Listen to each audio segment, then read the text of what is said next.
In this video posted by Ali London, a transgender Starbucks employee screams at a woman for misgendering him, then proceeds to violently assault a man filming the altercation. Is this an acceptable way for staff to behave? Starbucks UK is what the tweet reads. And I'm going to play for you the video. It's not that extreme. It's he walks up and he hits the guy's hand.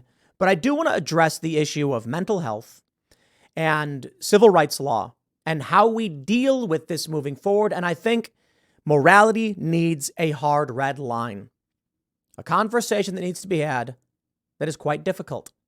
And the left would prefer we don't have it.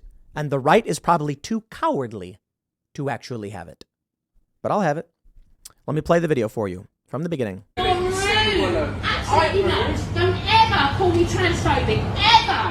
You do not know me. You're being transphobic, Karen. Now get out. Do not call me transphobic. You are transphobic. Now get out. I want a refund. You're not having one. Go to the police. Then. Hi, get out. Absolutely. You are trespassing now. They got So cameras. ridiculous. Okay, so the lady's like, don't call me transphobic. And he's like, you are transphobic. Now get out. And she goes, I want a refund. You're not having one. And then we get to this part where it's a bunch of nonsense. The man filming doesn't say anything aggressive. He doesn't say anything mean. He simply says, I guess the woman said something transphobic. And then this person walks over and grabs him. And then he says something like, I've got witnesses. You can't do that. I think we need to have an important conversation about what it means to have civil rights laws in this country. We talk about whether or not someone should be allowed to own guns if they're mentally ill. And people on the right say, yes, because the government will make it a mental illness to want to have a gun. Okay. Should mental illnesses be protected classes in the United States? This is the UK. I can't speak for them. America. This is America. Everybody, the greatest country. Is this a country where we say mental illness is a protected class that cannot be discriminated against? Because that's what we're doing right now. Well, we're starting to. Here's the question, and I'll present it as per this video in an academic context. Should someone who suffers from a mental disorder as defined by the DSM-5 be protected from discrimination in this country? Well, under the I think it's the People with Disabilities Act or something to that effect, the EEOC, they're protected. You cannot discriminate against somebody who's like in a wheelchair or cripple. But the question then becomes about mental ability. What if someone has an IQ of 50, like barely able to function on their own, drooling, and like they can't eat without assistance? Are we going to hire this person to make coffee? At a certain point, mental ability is incongruous with holding a job, right? So do we then say we are allowed to discriminate on the basis of mental capabilities? They already do it in New York City. The police, if they score too high on an aptitude test, don't get the job. And they say, well, if they're too smart, they're going to get bored and not want to work here anymore. Many activists believe the reality is they want dumb cops who will do whatever they're told. Regardless, there's already precedent for saying, if you're too smart, you can't work here.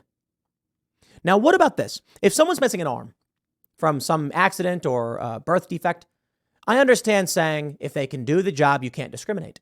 But are we really getting to the point where we can say it doesn't matter if they can do the job or not? You can't tell them you can't hire them. What if you need someone to lift boxes? That's the job. Well, if you can't lift boxes, you can't work. Discrimination.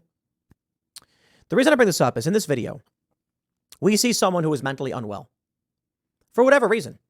I'm not implying transgenderism is the issue. This person is violent. They attacked somebody, presumably a customer. If someone has a mental instability, are you required to hire them? Otherwise, you'll be accused of discrimination. Is it illegal discrimination to say, I am not going to hire someone with anger issues who is violent? What if this person says that it's part of a mental illness or a mental disorder? Which brings me back to the video. Will Starbucks fire this employee? Can they fire this employee? Remember the Taco Bell employee who was wearing the Black Lives Matter mask and was told to take the mask off and said no.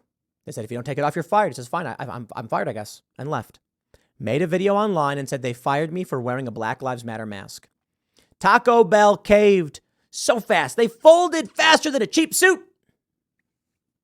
And this person got their job back. So what do you think would happen if a trans person says, A transphobic Karen assaulted me with words that are violence, and when I defended myself, they fired me. Starbucks, being a pathetic, spineless ESG corporation, would probably just say, "We're so sorry for firing you." They'd bring this person back and give them special bonuses. I don't believe Starbucks will do anything about this, but maybe they did. What do I know? I mean, attacking customers, like physically assaulting them, is probably the line, at the very least. I'd assume it's actually over it. But this begs the question.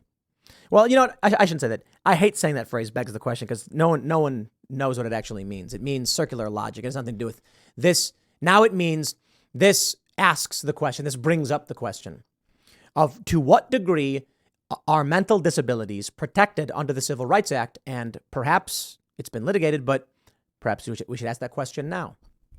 You see, the issue of gender dysphoria is specific. But what we see with many of these individuals, it's not gender dysphoria. There are many people with gender dysphoria that I know. They don't behave in this way. Why? Because they suffer from one mental disorder as listed by the DSM-5, and that's dysphoria. So when they look in the mirror, they see a body that doesn't seem to fit, and they feel anxiety, issues, pain, dysphoria, as they call it.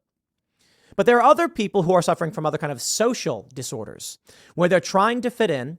Perhaps they're autistic. I'm not saying autistic people are bad. I'm saying something other than gender dysphoria. They don't know what to do or how to do it, so they lash out. I don't think this individual is autistic because I don't think autistic people actually get violent or this uppity. I think they get more confused. People who struggle with social interaction likely aren't going to get mad and then make the situation worse. They might internalize. This person, I think, is suffering from something else, probably narcissistic personality disorder, and probably some kind of algorithmic psychosis where they need validation all the time. Maybe it's because their parents didn't say they loved them or something. I mean that quite literally. But now what happens is these people come in and say they're trans, thus protected. Thus, when they lash out, we can't do anything about it. It's about time we litigated the issue of who exactly is a protected class. Because I think it was in Minnesota, they're trying to remove the exclusion of pedophiles. That's right. A trans lawmaker is trying to make it so that an individual who is a pedophile to Minnesota would be a protected class. That's insane. It should not be. These are predators. These are people targeting children. We absolutely discriminate against people who want to commit crimes, right? Imagine if we get to the point where they say you are not allowed to discriminate against someone who has criminal disposition disorder. Oh, it's coming, ladies and gentlemen. We are heading in that direction. Criminal disposition disorder is a DSM-6 categorized mental disorder where a person is predisposed to engaging in aberrant behavior, and thus you cannot discriminate against them. That violates the EEOC and the People's Disabilities Act, or whatever the act is called. Now, a lot of people are going to say to me, because they do this all the time, no, we understand the purpose of the law. Someone who's got a gender identity is incongruous with their physical body, is not hurting anybody. That's why we protect it. And a judge would laugh out of the court if you said that someone had criminal disposition disorder. Again, yes, and in 10 years, they don't laugh it out. In 15 years, it's normal. In 20 years, people are hired, rob you, and then leave. You know they're criminals. You know they have a pattern of abuse, and there is nothing you can do about it. So at a certain point, we have to say, you know what? We have a moral line. We actually do discriminate against some people, like criminals. You know, like if you're actively committing a crime or express your desire to do so, we tell you to get out. But imagine if we come to that point where they're like, no, that crosses the line. So I wonder. In places like the UK and Australia and Canada, things seem to be getting pretty bad. The US has its problems. It seems to be pretty rough. And we're moving in that direction too. So hopefully we set a moral line and say, you know what? We have limits too. We are going to have to discriminate against some people who are violent, angry, or criminal. That's it. Because we can't just say everyone is entitled to everything. That doesn't work. And it's impossible. But I suppose in the long run, many of these people who are sterilizing themselves and aborting their kids will simply cease to exist. So what can I say? That's it. All right. Give it time. But I think keep fighting. Fighting the good fight. Thanks for hanging out. Next segment will be up at 1 p.m. on this channel, and I'll see you all then.